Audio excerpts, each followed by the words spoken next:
Vas a tener que repetir todo, Fabi. No te escuché, Betina, pero bueno, acá acabamos de poner a grabar, martes 12 de octubre, tal vez porque hoy es feriado, tal vez no quería grabar la clase en Zoom porque hoy no debería haber clase, hoy es feriado. Bueno, estamos estudiando los 10 mandamientos, el segundo libro de la Torá, Shmot, en su capítulo 20, y si yo mal no recuerdo, leímos los primeros 4. Terminamos con Shabbat como último de los mandamientos. Con estos problemas que tienen con la computadora, van a ver ahora un diseño distinto de la lectura de la Torá, hasta que pueda volver a poner el otro, o ya nos acostumbraremos a veremos. Ahora lo voy a compartir. Así que vamos a retomar y leer el quinto mandamiento, que es el número 12, el versículo 12. Honra a tu padre y a tu madre, ya que se habrán de prolongar tus días sobre la tierra que Adonai, tu Dios, te da a ti. Y lo distinto de este mandamiento en principio es que hay una promesa de recompensa. Hasta ahora los mandamientos hay que cumplirlos, en algunos hay una amenaza velada o alguna propuesta un poquito más fuerte, pero acá hay premio. Si cumplís este mandamiento, se van a alargar los días en la tierra. Entonces empecemos a analizar el mandamiento y después vamos a ver por qué esta recompensa y cómo se entiende, cómo se explica que haya un mandamiento con premio. Sobre todo teniendo en cuenta que el ideal, el espíritu de Rambam, de Maimónides, interpretadora, es que el ideal es que uno cumpla porque es lo que se espera de uno, no para obtener algo a cambio, no por un beneficio, no por una recompensa, no por un premio, sino porque es lo que tengo que hacer, es lo que corresponde, que es lo que debiéramos hacer todos habitualmente. Qué bueno que está ahí Claudia y que está exenta de COVID, está con negativo. Me alegro. Bueno, entonces, analicemos el mandamiento. Kabed et abija beetimeja. La palabra kabod en hebreo es muy importante. Deberían saberla y usarla. Porque cuando alguien te da algo que te da honor, dice, te dieron un kabod. La palabra kabod es como un honor. Y entonces, lo que primero que quiero decir es que...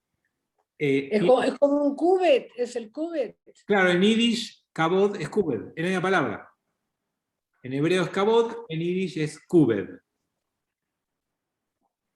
Entonces, kabod es una palabra que hace referencia a peso. Entonces, cuando el texto dice kabed et abija betimeja, lo que está diciendo es, tus padres en vos tienen que tener peso. No pueden pasar desapercibido, ni pasar de largo, ni ser algo livianito, tiene que generarte algo de peso, algo de sustancia. No puede ser un comentario más. Entonces, el concepto de que el otro merece tu kabod tiene dos grandes implicancias. Una tiene que ver en lo que vos haces hacia ellos y la otra tiene que ver en lo que ellos te dicen a vos y en lo que vos eso repercute o significa. Es decir, que todo empieza con cómo los escucho, cómo les presto atención, cómo me relaciono con ellos y termina en qué hago por ellos.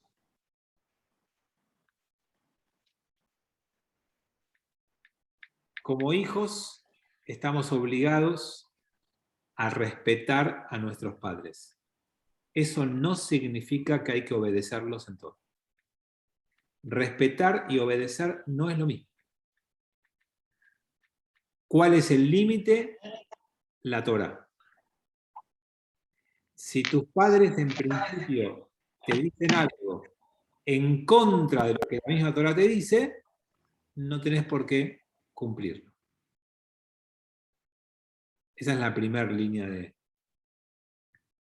límite. O sea, si te dicen algo no ético, algo inmoral, algo en contra de las leyes, no estás obligado a cumplir. Y el segundo límite es que vos tenés que ser respetable para respetar. Y si lo que vos tenés que hacer te hace perder tu respetabilidad, no podés respetar y por lo tanto estás exento. ¿Puedes dar un ejemplo, Fabián? De esto último que acabo de decir. Sí, fue como un trabalengua, ¿eh? Bueno, por ejemplo. No lo entendí yo tampoco. Voy a ir por algo extremo, ¿no? Si mi mamá me dice a mí, te pido un favor, por favor, disfrazate de payaso y venime a buscar a la puerta de mi casa para hacerme una vuelta.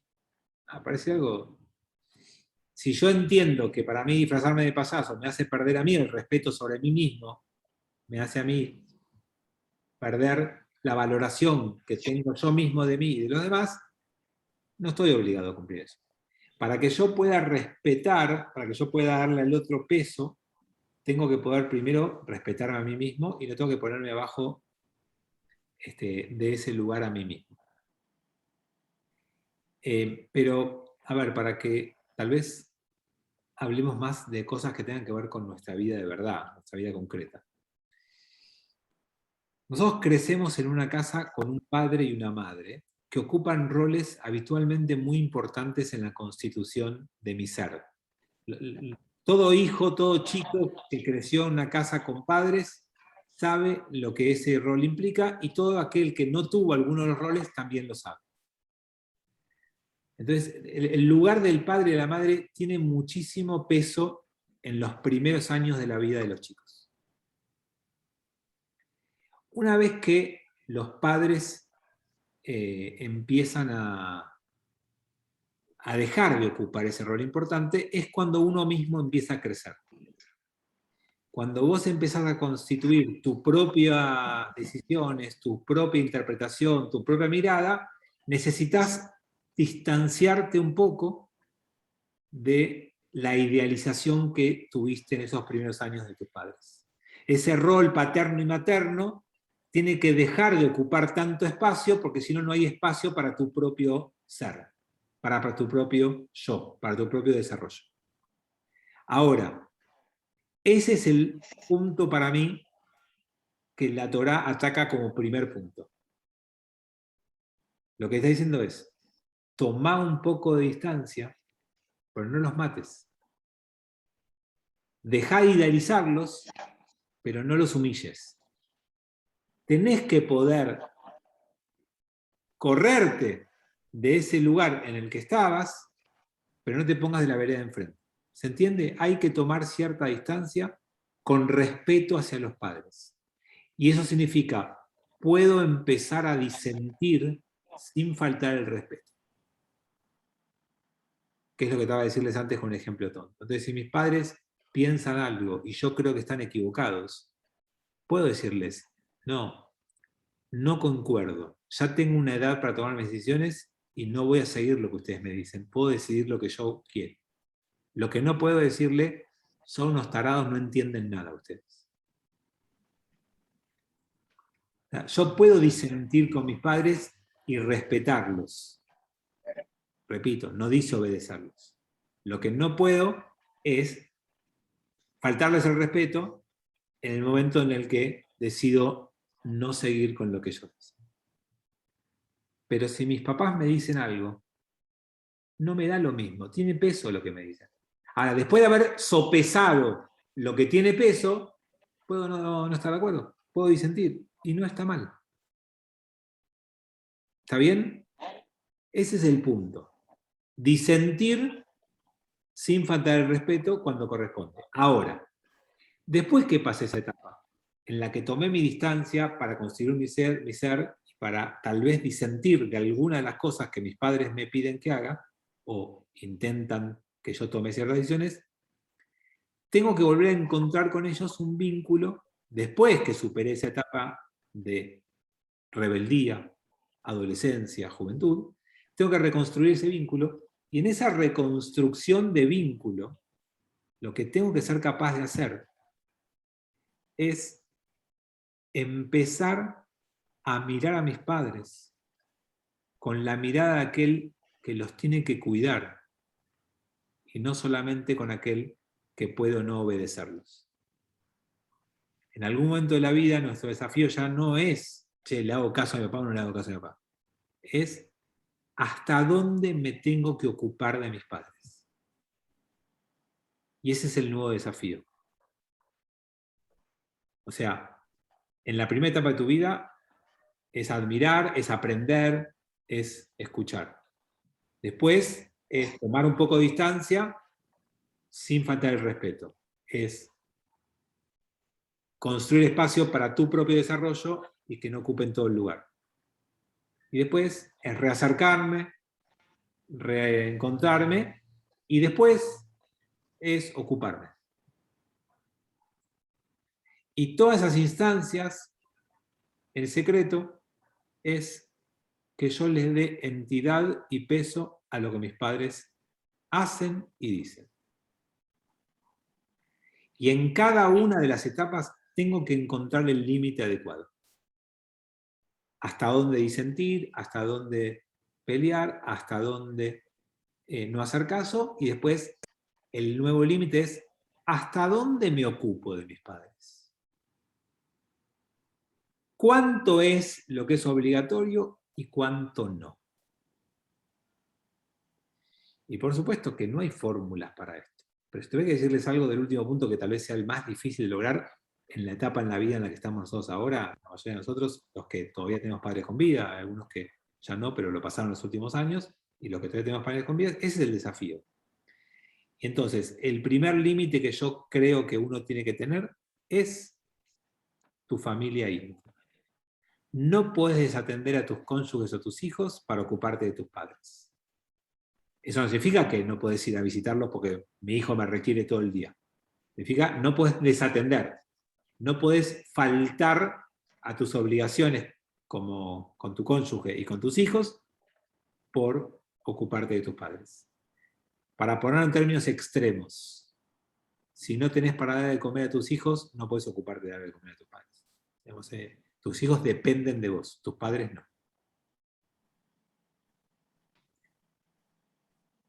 Y el otro punto para tener en cuenta en el límite es, que es más complejo que el anterior, ¿qué pasa cuando hay conflicto entre tu familia íntima y tus padres? Que es el gran problema que nos toca a muchos de nosotros. Mi papá, mi mamá no se lleva bien con mi cónyuge. Y además me usan a veces a mí en el medio, no estoy diciendo que me pase, estoy poniéndolo en términos. Y me usan a mí en el medio para que yo juegue para un lado o para el otro. Que mi padre o mi madre me falten el respeto de mi cónyuge adelante mío. ¿Me obliga a pararles el carro o no? Si yo sé que no se llevan bien, ¿cómo hago para mediar en esa relación? ¿Le doy la razón a mis padres porque están mayores y trato de calmar a mi cónyuge? ¿Le doy la razón a mi cónyuge y me olvido de mis padres? ¿Dónde me paro? Bueno, no tengo una respuesta única para todo esto, pero les diría que tu primera obligación es para la gente que está a tu cargo. Y están a tu cargo tu cónyuge y tus hijos. Y lo segundo que les digo es que uno tiene que tener un criterio sostenible en principios. Si alguno empieza faltando al respeto, no están a la par. El que faltó el respeto es el que tiene que dar la explicación, o el que tiene que retractarse, o el que tiene que pedir perdón. No importa quién sea. No son decisiones arbitrarias que uno tiene que tomar. Uno tiene que usar el sentido común y hacer equilibrio. ¿Es difícil? Sí. Y si estás muy involucrado, hay que pedir ayuda. Porque uno a veces desde el terreno, desde la pelea, desde el lugar en el que te ponen, no tenés la perspectiva para ver bien qué corresponde. Entonces, cuando esto no funciona, hay que saber pedir ayuda. Fabián, Sí, ¿te puedo hacer una pregunta? sí. Da la sensación que la Torá le habla a los hijos acá. Yo te escucho y es como que la Torá le habla a los hijos, diciéndole a los hijos lo que deben o lo que deberían hacer o no hacer. ¿No pensás que la Torá, en primer lugar, debería hablar a los padres? Porque los hijos son resultado de los padres. Un hijo que le dice a los padres que son unos idiotas, tal vez es porque ese fue el trato que recibió de los padres. Cuando un hijo trata mal a los padres es porque tal vez fue maltratado por los padres. O sea, no habría que educar primero a los padres antes de que la Torá le diga a los hijos, honrarás a tus padres. O sea, no son los padres que deberían honrar a los hijos de alguna manera, enseñándoles o respetándolos. ¿Qué es lo que no pasa? Vos empezaste diciendo que una madre le dice al hijo, ¿te puedo pedir un favor? Y la realidad es que las madres nunca piden un favor al hijo. Dicen, un buen hijo hace eso. Un buen hijo se disfraza de payaso. Y si el hijo no se disfraza de payaso, es un mal hijo. Y te digo que eso pesa un montón. Es como que te tiren encima un auto. Ok. A ver, Armando. Y otra cosa más. Todas las personas somos padres e hijos, porque tenemos a un lado nuestros padres, al otro lado nuestros hijos. ¿Quiénes somos nosotros? ¿Nos ponemos en el lugar de padres o en el lugar de hijos? No, O sea, nosotros el, tenemos un rol. el, En el rol de sí, hijos cumplimos ciertas obligaciones y en el rol de padre cumplimos otras. En otra instancia, en otro momento, no son. sí, pero todos tenemos el mismo conflicto. El conflicto que no se resuelve con los padres se traslada a los hijos, de generación en generación. Claro. Yo creo que el conflicto entre padres e hijos es el conflicto primordial de la civilización humana. O sea, lo que no se resuelve ahí, después termina en una guerra. Espera, yo te diría que la Torá, por lo menos en mi lectura de la Torá, no dice que ese es el conflicto por excelencia. El conflicto por excelencia de la Torá es entre hermanos, no es entre padres e hijos. No significa que no hay conflicto entre padres e hijos, significa que el gran conflicto que desarrolla la Torá en forma mucho más exhaustiva es el conflicto entre hermanos. Pero no importa, eso simplemente para Pero los hermanos no son Armando, resultado de los padres. no podés. Los conflictos entre hermanos Esperá. no son producto de los padres. Armando, no monopolices la clase, te pido. O sea, haz alguna pregunta, pero son 30 personas, multiplicá lo que vos digas por 30 y pensá si está bien el tiempo ocupado. Déjame que te conteste lo que planteaste y dejemos espacio a los demás, porque no se puede monopolizar así un espacio. Respecto a una de las dos cosas que vos traes, es muy interesante pensarlo, porque yo estaba haciendo mucho hincapié en que Kabed es que lo que tus padres te digan tenga un peso. Y vos me haces un comentario que me hace agregar una reflexión, no menor al contrario, y es que tenga el peso que tiene que tener, ni poco ni mucho. Y tu comentario habla de los hijos que le dan demasiado peso a lo que los padres le dicen. Entonces, Kabed es darle el justo peso a lo que el otro te está diciendo. Y nosotros tenemos como, no sé por qué, una deformación de pueblo, de cultura o demás, en poner a madres judías con un peso extremado en lo que nos dicen, a punto tal que nos manipulan, entre comillas, en esa mirada, simplemente con una queja o un comentario. Que no necesitan ni siquiera pedirnos algo. Haciendo una queja, nos hacen llegar el mensaje, ¿sí? Es como, ¿se acuerdan el chiste ese tonto del contestador automático del médico? Que lo graba la madre y dice, te comunicaste con el médico Ronstein, si tenés más suerte que yo, mi hijo te va a devolver la llamada. Como, la mamá no le dice al hijo, escúchame, me gustaría que me llames más seguido.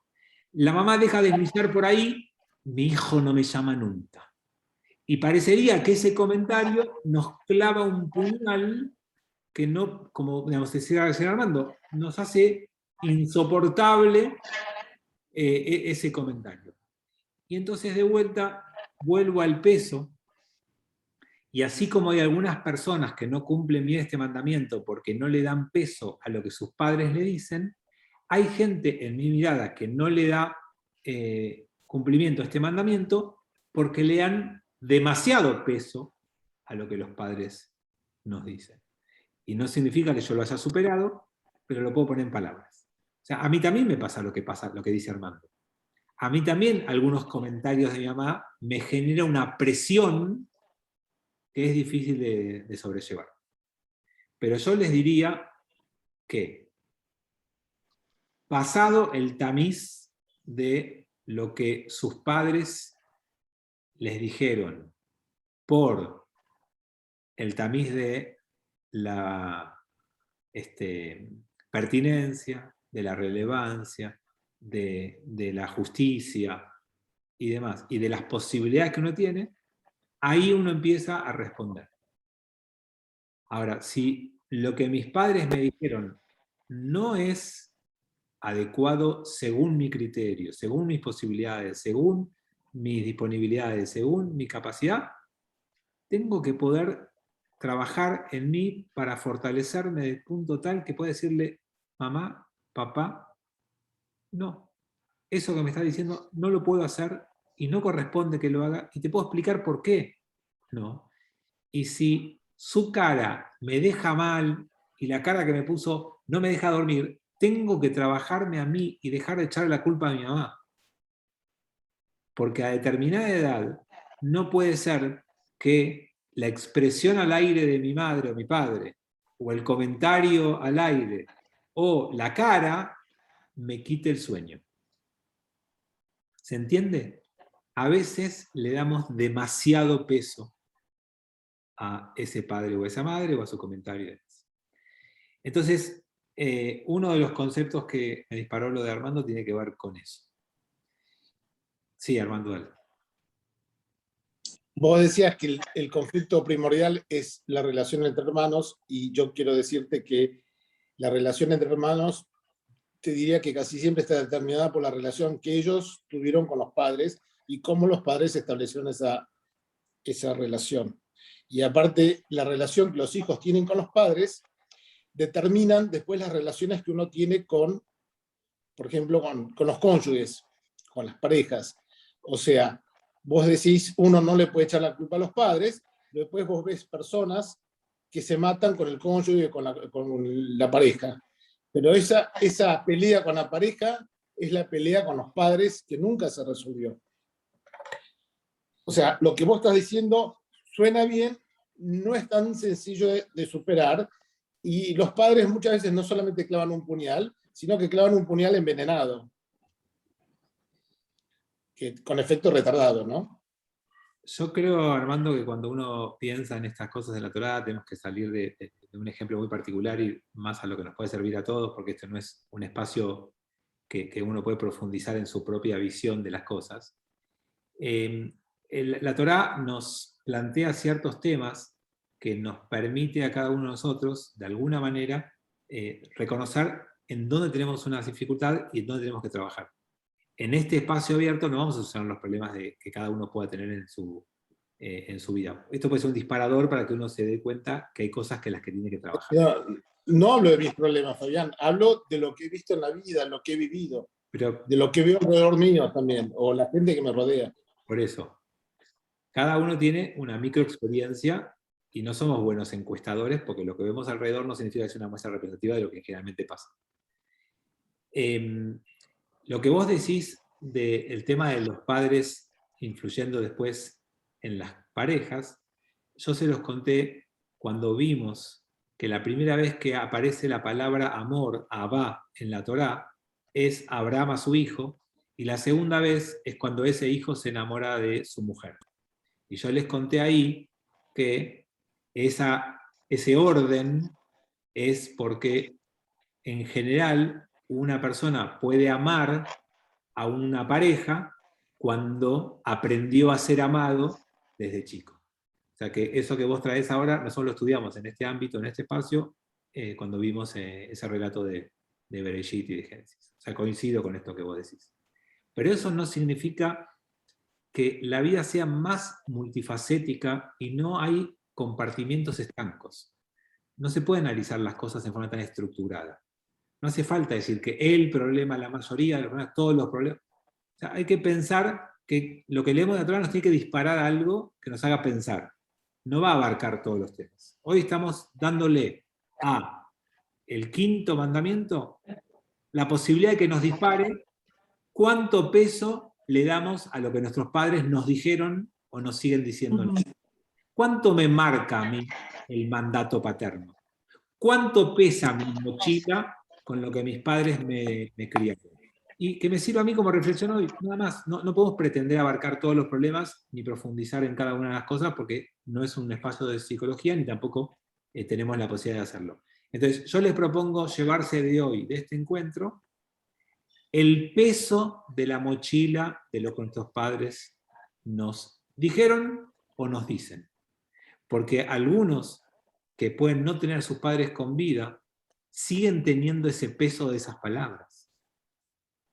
Y entonces también hay que trabajar cuando eso sigue estando. Entonces, les propongo encontrar el peso ideal en eso que nuestros padres esperan de nosotros. Ni mucho ni poco. Sí, María. No, muy buena la propuesta, me lo contestaste, y también decía, la Torá también es como que marca un camino para contestar un poco estas cosas, ¿no? Cuando te dice, dejarás a tu padre y a tu madre y formarás una nueva familia, ¿no?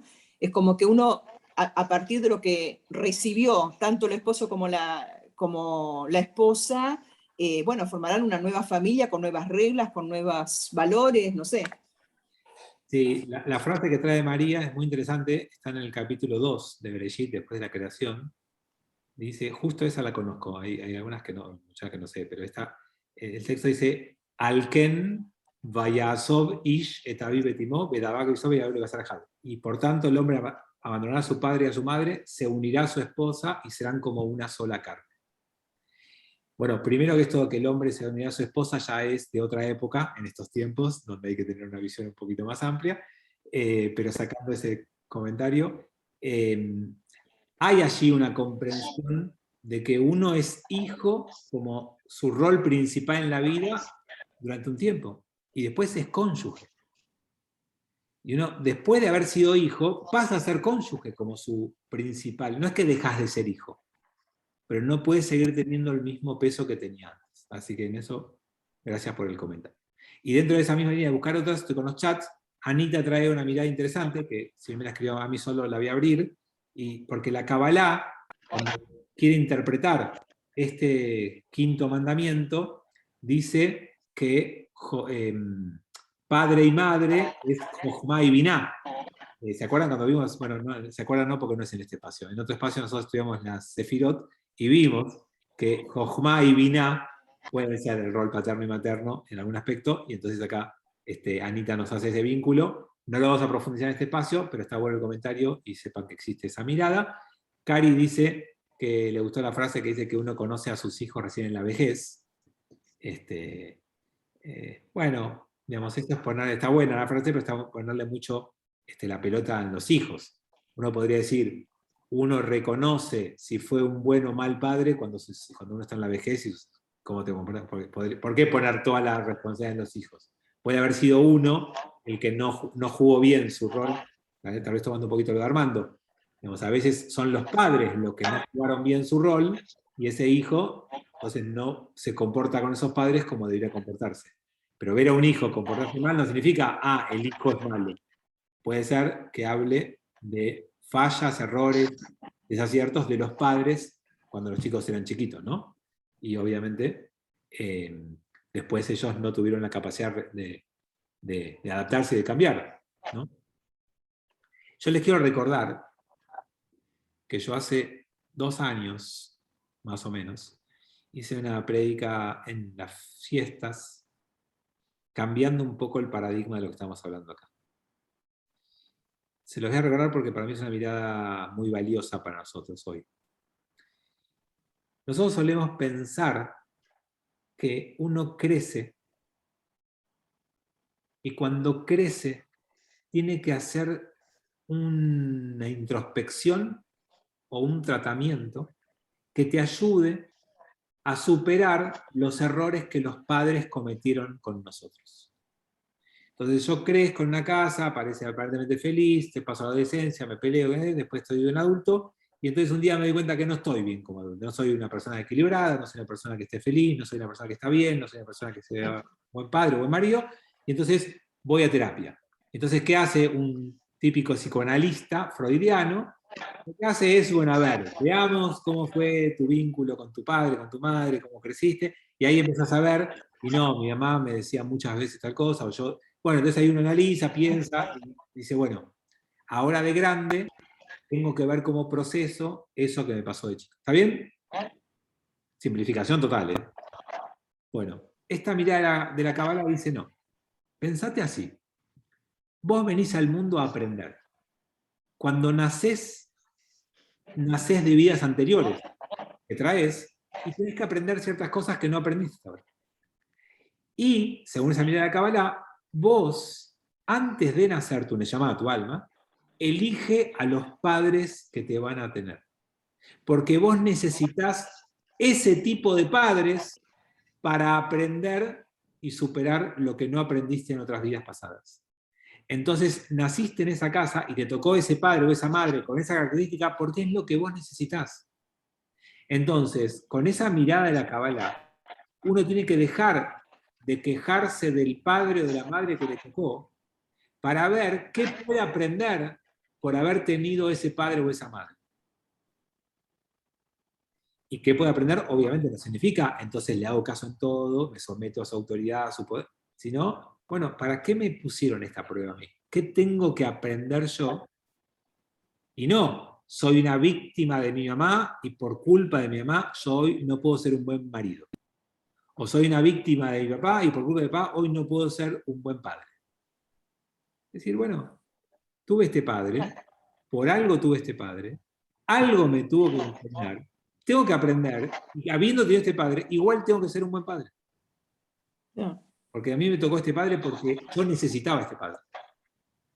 Es un cambio de mirada para soltar un poco lo que a veces nos pasa. Tenemos como demasiada mirada puesta en los padres para no hacernos cargo de lo que tenemos que hacernos cargo. Perdón, pero voy a seguir con los chats antes de volver a Torah y quiero apurar un poco porque vamos a ir en un solo versículo. Es importante que cuando despedimos a nuestros padres no nos quede deuda alguna por lo hecho por ellos. Está muy bien lo que trae Claudio, es un ritual judío muy importante. Ya Mejilá, hay que pedir perdón y perdonar, hay que soltar, no hay que llevar nada pendiente. Terminó, hay que terminar las cosas de lo que se pudo hacer o no se pudo hacer en vida. Anita dice, lo más difícil es honrar cuando hay un padre abusador o una madre violenta, por ejemplo. Se puede, pero hay que trabajarlo mucho. Sí, Anita, yo te sumo a eso lo que decía antes, que el límite es la misma ley de la Torá. Si el padre es un abusador, es un delincuente, está infringiendo una ley y tiene que estar donde tiene que estar. No hay que respetarlo en el sentido de que hay que permitírselo. Es más, respetarlo es denunciarlo. Porque un padre abusador que transgrede la ley tiene que ser puesto en el lugar que tiene que ser puesto. Eso es respetarlo. Porque lo mejor que le puede pasar a esa persona es que la ley, la justicia o quien sea, trabaje y se ocupe de él, para que no sea un peligro para la sociedad, y mucho menos para sus hijos. Así que respetar a un padre abusador es denunciar.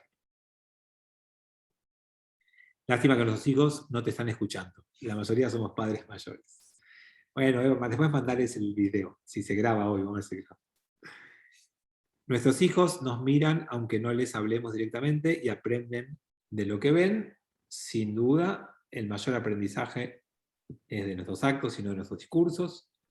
El aprendizaje está, pero el aprendizaje es de lo que ven, no de lo que les decimos. Anita, genial, gracias. Corramos a la víctima eterna. Bien, te gustó, Anita, gracias, me alegro. Sigamos entonces con la Torá. Hablemos de la recompensa, un minuto, porque si no nos vamos a quedar solamente en la primera parte.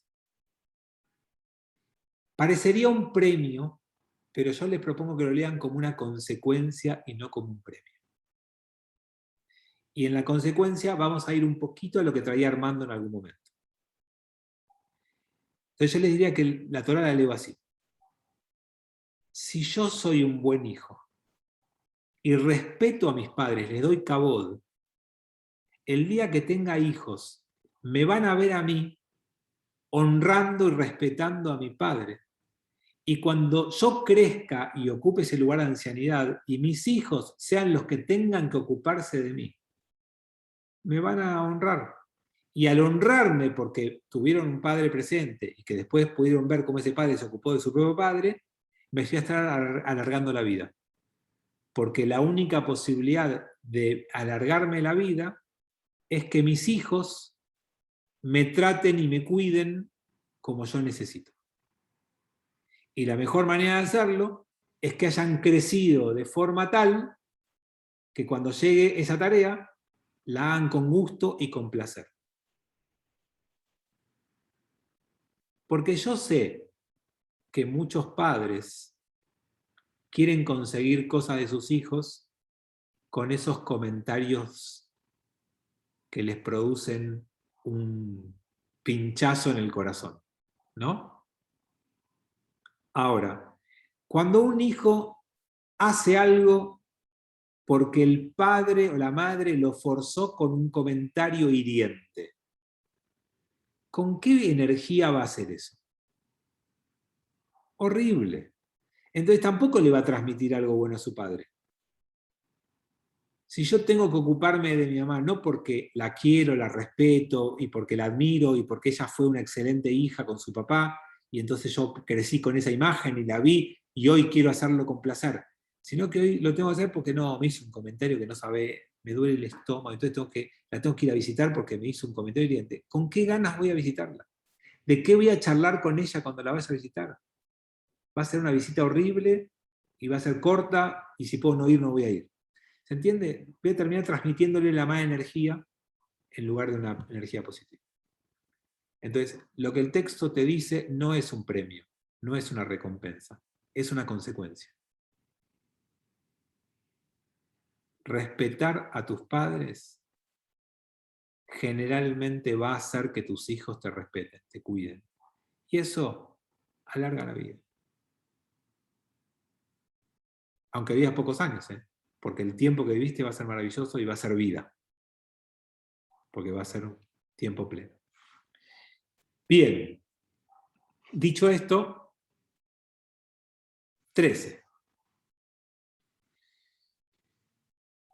No asesines, sexto mandamiento. Y ahora, increíblemente, en el mismo versículo hay más mandamientos. No incurras en adulterio, séptimo. No robes, octavo. No prestes falso testimonio contra tu prójimo, noveno. O sea, el sexto, el séptimo, el octavo y el noveno en el mismo versículo. Veníamos de algunos mandamientos que ocupaban más de un versículo para venir a un versículo que tiene 4 mandamientos. Y obviamente no hay mucha explicación. Entonces vamos a empezar con el primero. El primero es lo tirtzaj, que el mundo no judío suele traducir como no matarás. Y en hebreo no dice no matarás, dice no asesinarás. La arog es matar, retzaj es asesinato, lo tirtzaj es no cometerás asesinato. Entonces los rabinos explican que hay ciertas restricciones al concepto de no asesinar. O sea, matar en defensa propia está permitido.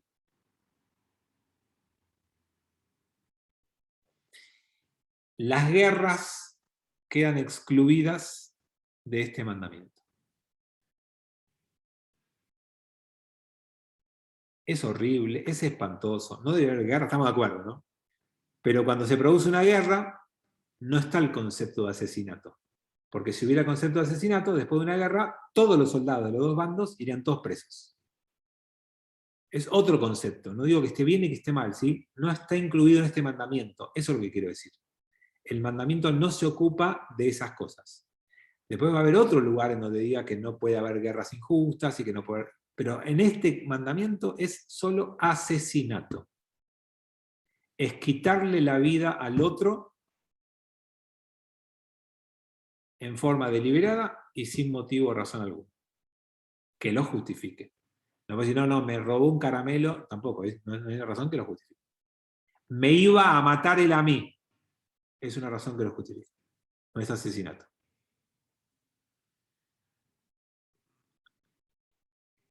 ¿Cuál es el límite? Si esa persona me va a matar a mí, o va a matar a alguien de mi familia, y yo lo mato, sigue siendo en defensa propia. Si hay inocentes que están por morir a manos de ese asesino, y yo me adelanto, sigue siendo en defensa propia. Ahora, si viene un asesino y me pone un revólver en mi cabeza, y me dice, o matás a otra persona, o yo te mato a vos, no puedo matar a otra persona. Eso ya no es en defensa propia. Ese es el límite.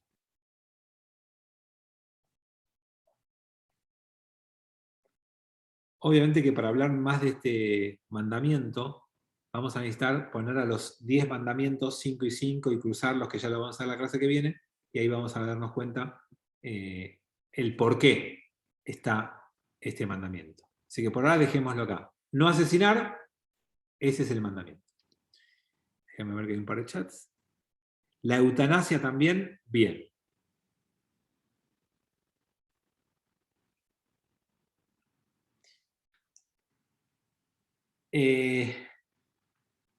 La vida del otro no me pertenece.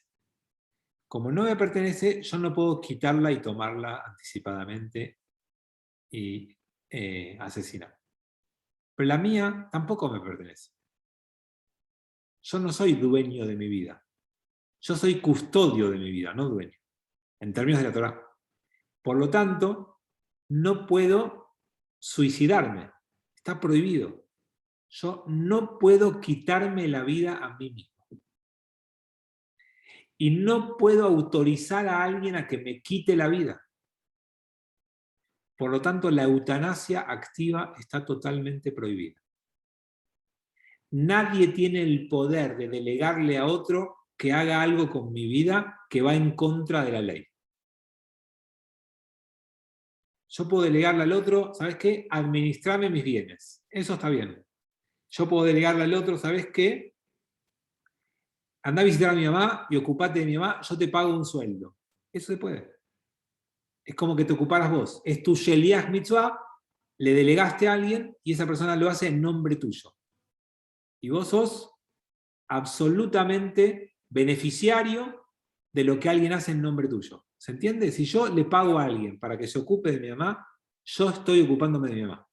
Estoy hablando de la Torá, ¿no? De lo que sea. O sea, es un Sheliach Mitzvah de algo que yo tengo que hacer. Ahora, yo no puedo pedirle a alguien que haga algo que la Torá prohíbe. Entonces, ¿cómo se resuelve esto? Los movimientos como los nuestros, los no ortodoxos, encontraron la posibilidad de admitir una eutanasia pasiva, nunca activa. Asesinar al otro, no. Ahora, cuando el médico decreta que hay una muerte cerebral y que no hay vuelta atrás y que no se puede recuperar esa vida, y que esa vida tiene una muerte cerebral, entonces se permiten algunas prácticas pasivas para que la persona no siga bien. Ya sería otro tema, no nos vamos a meter, pero en principio, para que tengan los grandes títulos, son esos. Después tenía otro chat más que dice... Uy, hice algo mal. Acá está. ¿Se entiende siempre en sentido literal el no asesinarás? Bueno, el no asesinarás como vivimos hasta ahora es en sentido literal. En sentido figurativo, es toda la idea de la muerte social que a veces vemos en la Torá, ¿no? Cuando te dice, el que no cumpla Shabbat, morir habrá de ser muerto. Bueno, esa persona tiene que saber, queda excluida de tu marco. En este sentido, yo no tomo el sexto mandamiento en nada que no sea literal. No creo que acá te prohíba el asesinato en forma figurativa. Yo no encuentro en este versículo otra mirada que no sea la literal. Elba, ¿levantaste la mano o fue sin querer? ¿Querés decir algo, Elba? Adelante y ahora te dejo, Ceci, pero Elba había levantado la mano. Okay. Quiero preguntar respecto al aborto. Ok, gracias. También un título, como hicimos con eutanasia. Para la Torá, la vida empieza cuando hay alumbramiento, no cuando hay una concepción. Por lo tanto, el no asesinarás solamente rige desde el momento que el bebé asoma la cabeza y sale del útero materno. Antes no hay vida humana. Hay vida en potencia. No significa que se pueda asesinar, no se apuren. Pero el asesinato solo califica para el alumbramiento, no antes. Antes hay vida en potencia.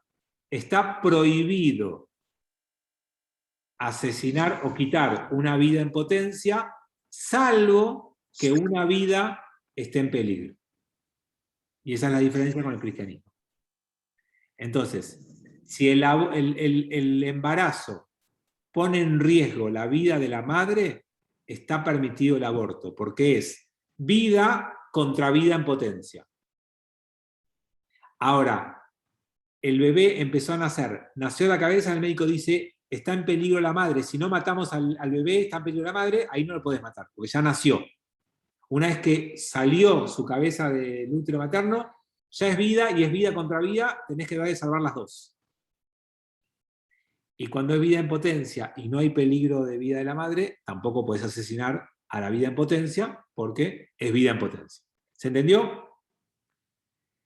Las autoridades más liberales dicen no se puede asesinar o quitar vida en potencia, salvo que la vida esté en peligro, incluyen la vida psicológica. Entonces se entiende que una chica jovencita que tenga problemas psicológicos de tener un bebé, no sé si está preparada y demás, les permitiría el aborto porque pone en peligro a la madre. No peligro de muerte, sino peligro psicológico. Por eso son solamente autoridades más liberales. Las ortodoxas no lo permiten. Bien. Ceci, ibas a decir algo recién, perdón. Sí, perdón. No, con respecto a la traducción, que vos decís que no se traduce como no matarás y no asesinarás.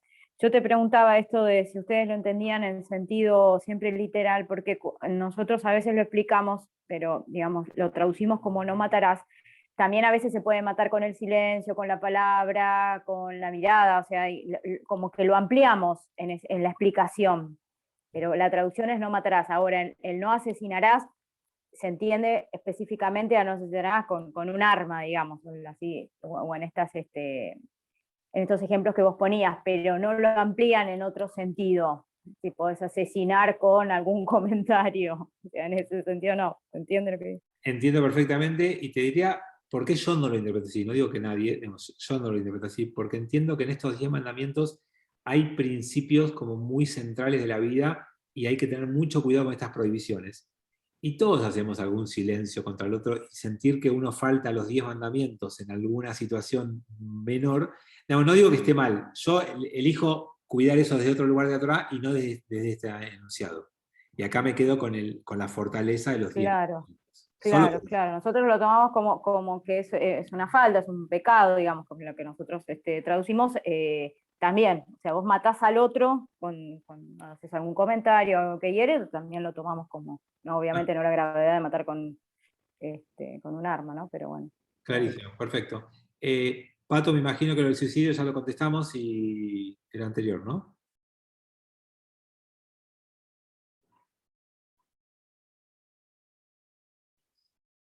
Cari pregunta, ¿aún en caso de sufrimiento terminal? Cari, sí, como dijimos antes, no eutanasia activa no se permite nunca, sí pasiva.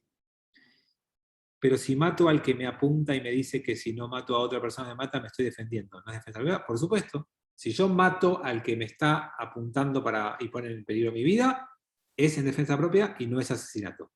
No puedo matar al tercero en discordia, que dice, si no matás a Juancito te mato, a Juancito no lo puedo matar. Sí, al que me está apuntando, por supuesto.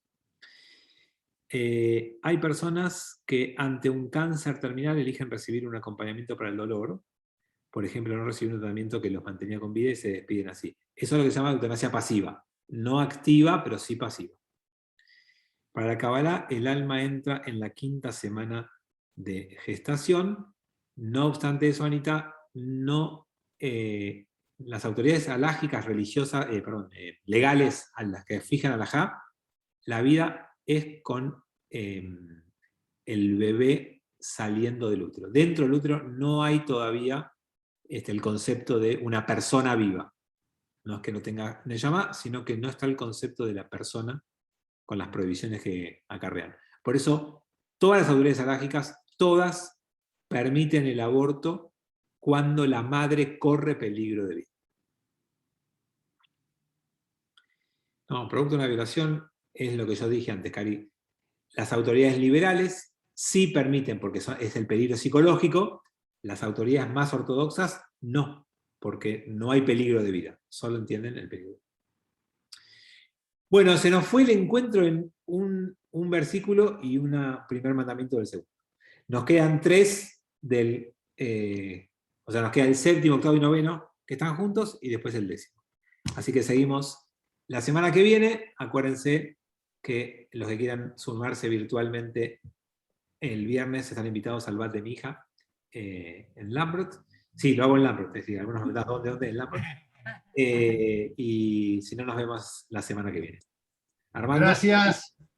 Fabián, una Gracias, pregunta. más alto, Fabi. Gracias. Más alto. Más Gracias. altos, más altos. Gracias. Gracias. Altos, más Chao. Armando. Sí, humillar a una persona en público con un comentario sarcástico, irónico, ¿no equivale a matar a esa persona? La Torá, O sea, ¿no es una agresión, no es una agresión grave? el Talmud dice, a Malvin et pnei javero berrabim, el que avergüenza a su prójimo, a su compañero, frente a otros, berrabim, en presencia de otros, es como si hubiera derramado sangre. No es igual que asesinato, la pena no es asesinato, no es que le cabe esa pena, pero es para mostrar la gravedad del hecho y lo explican. El avergonzado se pone primero pálido y después se pone todo colorado. Y ese cambio de pálido a colorado es el derramamiento de sangre. Entonces, por eso dice, es como si hubieras derramado sangre, no es asesinato. Keilu shofech damim, como derramar sangre, no como asesinar. ¿Lo decís para una interpretación alegórica del no asesinato? No, pregunto, porque es común que las personas se humillen en conversaciones o en conversaciones como tenemos ahora, o en cualquier reunión social, la gente suele hacer comentarios sarcásticos y es como muy común y no lo tomamos en cuenta, no lo pensamos. Y sucede permanentemente. Sí, es una falta grave que no es asesinato, pero por supuesto es una falta de las más graves. Y nada, todo aquel que se sienta humillado o faltado el respeto o agraviado en público, tiene la posibilidad de exigir un perdón frente a la misma gente con la que ocurrió, si es que esto pasó. Y si vos te sentís así, ¿tiene que ver algo que te haya sentido en este espacio acá con nosotros? No, ¿por qué? No sé, te pregunto por las dudas, pero por si lo sentiste, pero obviamente que es una de las faltas graves que más cuesta que la gente aprenda, entienda y cambie. Pero por eso creo que el Talmud le da tanto peso, porque le parece tan grave que no puede permitir que eso siga pasando. Entonces, dice, es como si estuviera derramando sangre, para que nos demos cuenta de lo grave que es. Y entiendo que es una lucha permanente educativa lograr que esto no siga pasando. Y hoy en día, lo que Armando dice, se llama bullying. O sea, sigue estando y cada vez más, porque esto es bullying. O sea, es agarrar a alguien y públicamente hacerle violencia verbal. Y sí, es gravísimo. Bueno, amigos, buenas noches. Graba la clase, no la pierdas. Espero que ahora cuando cierre se quede, no depende de mí. Ahora cierro y me dice si se quedó o no. Por favor.